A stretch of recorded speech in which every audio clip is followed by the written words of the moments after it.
Դե եթե չեն ճանաչում ընտրությունները եւ եթե իրանք ֆորմալ առումով հայտարարեն այդպիսի բան, ուրեմն իրանք չեն էլ ճանաչելու ինստիտուտները, որոնք ձևավորվելու են այդ ընտրությունների բանով, հա, արդյունքների վրա հիմնված։ Ամենակարևորը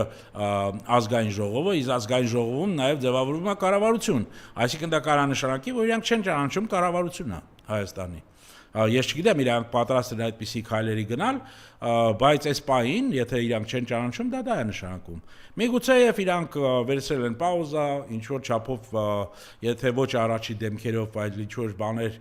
քննարկումներ եւ ինչ որ կանալներ կա կոմունիկացիոն Մոսկվայի հետ, որ Մոսկվան կարող է ճանաչի, այ եթե համանդրական դատարանի որոշումից հետո նոր մենք ճանաչենք։ Տեսնենք, բայց եթե շարունակի չճանաչել, դա միանշանակ նշանակելու է, որ ում էլ ընտրեք վարչապետ, ում էլ ընտրեք կառավարության անդամ, եթե իրանք չեն ճանաչել ընտրությունները, տրամաբանական դա նշանակում է, որ չեն էլ ճանաչում կառավարությունը։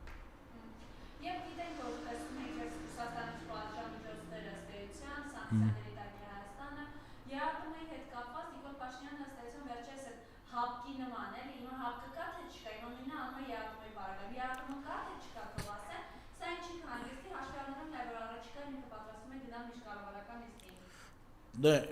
ինքը ճիշտ է ասում, սանկցիաներ չեն սրանք, այսինքն Ռուսաստանը չի հայտարարել սանկցիաներ։ Ռուսաստանը ասում է, որ կան չափանիշներ, կան ստանդարտներ, որին չի համապատասխանում ձեր արտադրությունը, հա։ Հիմա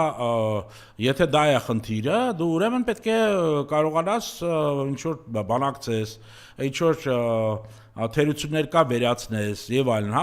դա է լինելու ընթացքում։ Ինձ կա այդ ձևը ուզում խնդրի շրջանակը այդ ձևը ուզում ներկայացնի մեզ, հա, որ խնդիրը դրանում է, որ իրանք շարունակելու են բանակցել եւ խնդիրներ կա, լուծելու են, այդ Իրանը այս տարի չէ, բայց բանը ձուկը կարող է պատահի եւ այլն, հա, ինչ որ ձևով բանակցելու են խաղողը եւ այլն։ Կարող է պատահի, ինքը այդպես է իրան պատկերացնում, բայց այդտեղ կա հստակ եւ սա քաղաքական մասն է, հա, ոնց որ դու մերժես այդ քաղաքական բաղադրիչը, որը ամենակարևորն է իմիջիալոց այս ամբողջ պատմության մեջ։ Այդ քաղաքական բաղադրիչը ինչու՞մն է, իրանք ոչ թե ասում են, այդ ոնց եղավ, որ մի օրում որոշվեց, որ չեն համապատասխանում քո ծաղիկները կամ ելակը կամ մնացածը չեն համապատասխանում ինչ որ ստանդարտների, այդ մի օրում եղավ, իհարկե ոչ, մի օրում ինչ տեղի ունեցավ, մի օրում տեղի ունեցավ հայտարարություն, դուք կամ մեզ հետ եք, կամ մեր թշնամու հետ եք, որովհետև Ռուսաստանը հիմա հայտարարել է, որ Եվրոմիությունն է, այսինքն Եվրոմիությունն է դա հայտարարել, որ իրանց գեր նպատակն է հասցնել ռազմավարական պարտություն Ռուսաստանին, այսինքն եթե սա թշնամի չի, բաղով է ուզում քո ռազմավարական պարտությունը, ուրեմն եթե դու մեր թշնամու հետ ես, մենք չենք ուզում, որ դու դա անես մեր հաշվին, դու որոշի, դու մեզ հետ ես, թե պարզ է, որ այդ որոշումը չի ուզում Փաշինյանը կայացնել, ինքը դեր շատ էին խոսում դիվերսիֆիկացիայի մասին, այլընտրանքների մասին, բայց տեսեք 8 տարի իրանք իշխանություն են, հիմա նոր խոսում են ինչ-որ այլընտրանքների մասին, բայց 8 տարի դուք ինչ եք անում, ինչով եք զբաղված, դուք չեք հասկանում, որ միևնույնն է պետք է այդ այլընտրանքները զարգացնել, թե մինչև Օսկորին չասավ, դրա մասին չսկսեցիք մտածել, եւ ինչ այլընտրանքներ եք ստեղծել, հիմա ափալ-թափյալ ինչ-որ այլընտրանքային ինչ-որ լուծումներ են փորձում գտնել եւ ներկայացնել այնպես, ինչպես իբրև դա համապարփակ ինչ-որ լուծումներ են տվել արդեն իրանք այդ խնդրին, իհարկե լուծումներ դեռ չկան Եվ գնալով իհարկե վատանալու է, որովհետև Ռուսաստանը, ոչ միայն Ռուսաստանը, ասենք, հարցը այսպես է դրված, որոշեք, եւ այդ որոշումը պետք է լինի կամ հանրաքվեեք անցկացնում ձեր ժողովուրդը ասում է ուր է ուզում գնալ եւ խնդրեմ գնացեք Եվրոպա, կամ դուք որպես կառավարություն այդ որոշումը կայացնում եք, որը մեկը մեզ բավարարելու է դեկտեմբերի 2-ը ժամանակ ունեք, խնդրեմ, ձեր որոշումն է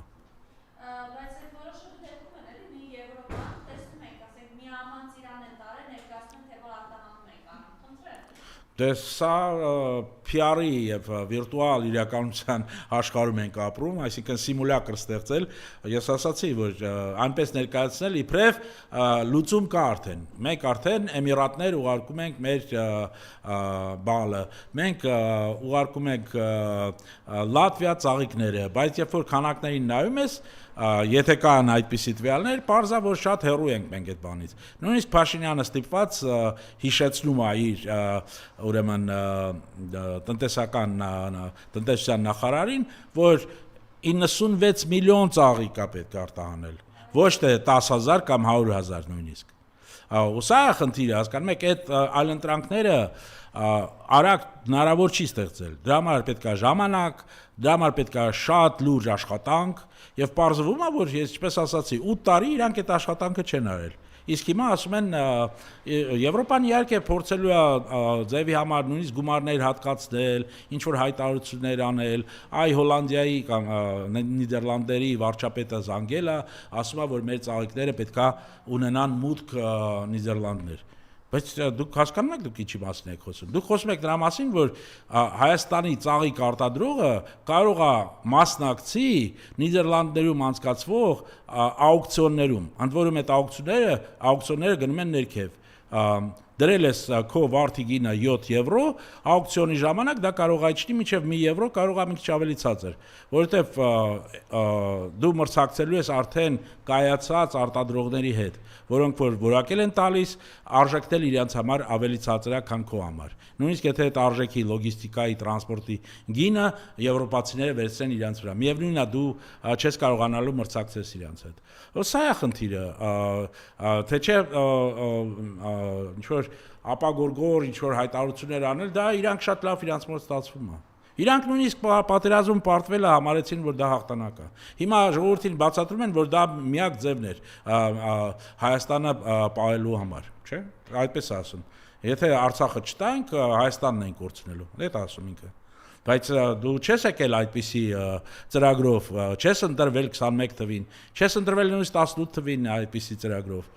Դու ստեղծել ես մի ծրագիր, մինչև ուրեմն 2050 էր կոչվում, եթե հիշում եք, տեսլական, որտեղ լրիվ ուրիշ բաներ էր գրված։ Հիմա դու ասում ես, որ սխալվել եք։ Մենք ինչ իմանանք, նորից կարող է սխալվել ես։ Սխալը քաղաքականության մեջ, սխալի գինը քո հրաժարականն է։ Հələ ավելի փոքր սխալների համար, տեսեք, Մեծ Բրիտանիան 6 վարչապետ փոխեց 10 տարում։ Ինչու՞, որովհետև սխալվում են, հա, սխալվում ես, դու պետք է հրաժարական տաս, քեզ հեռացնեն, որովհետև հա, չէ, այնտեղ նույնիսկ Ֆոլկլենդներ չեն հանձնում։ Լուր մնաց հայրենիք։ Սա է խնդիրը, իսկ եւ համակարգը թույլ է տալիս իրանց, որ իրանք այդպիսի ստերով, լկտի ստերով կարողանան շարունակեն կոչեն սա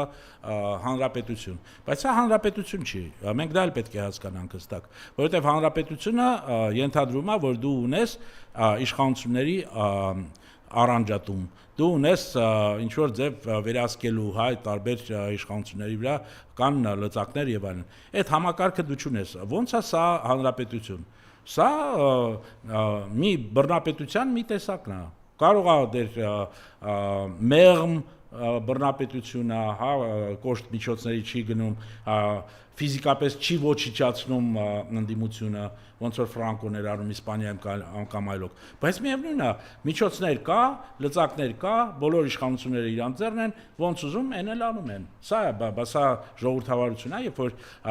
ժողովուրդը, իրանք ժողովրդի անունից շատ են խոսում, երբ որ ժողովուրդը չունի ոչ մի ազդեցություն որոշումների վրա, որը դուք կայացնում եք։ Չկա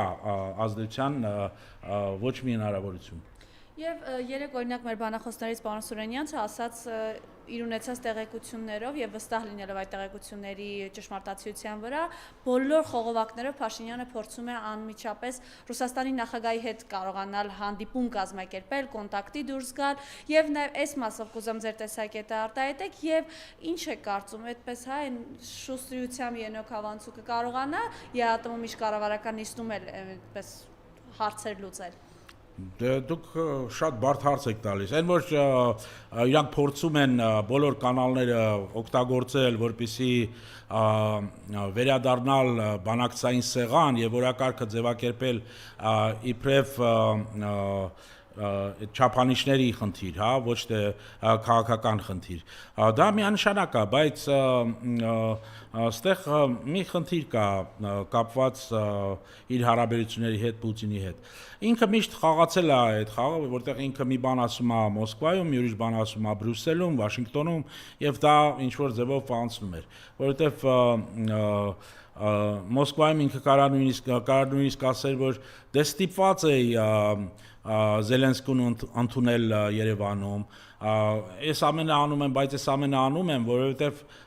ուզում եմ երկիրս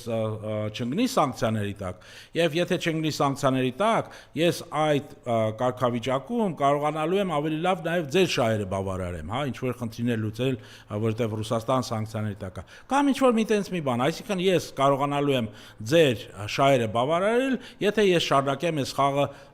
արևմուտքի հետ։ Արևմուտք գնում է, ասում է հիբրիդային պատերազմ է, Ռուսաստանը էս անում, ներսում ասում է Ռուսաստանը թշնամի է, լրտեսներ են, փողեր անում եւ այլն։ Սա իհարկե եթե նորմալ մարդը նայի այսպես այս նարատիվներին, կասի սա շիզոֆրենիա է։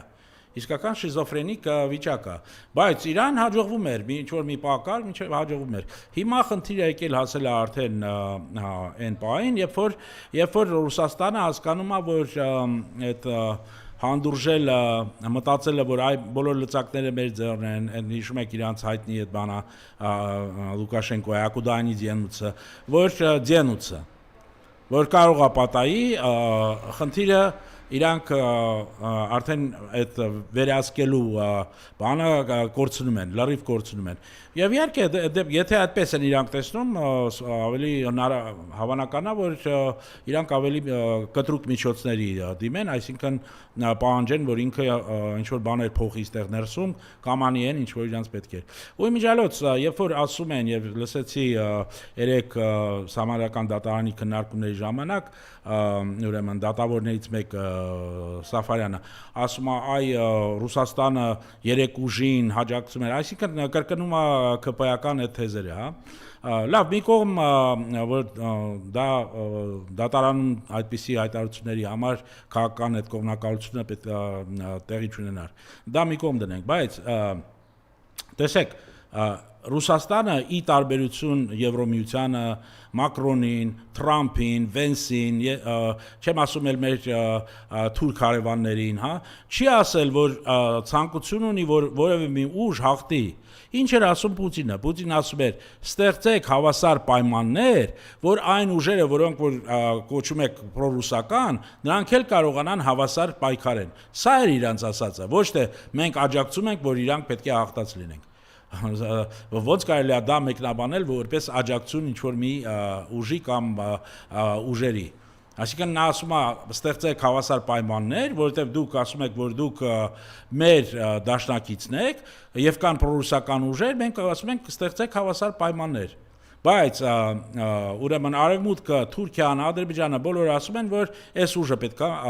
հաղթի անպայման։ Կամ եթե չհաղթի պատերազմ լինելու, ինչպես Ադրբեջաներ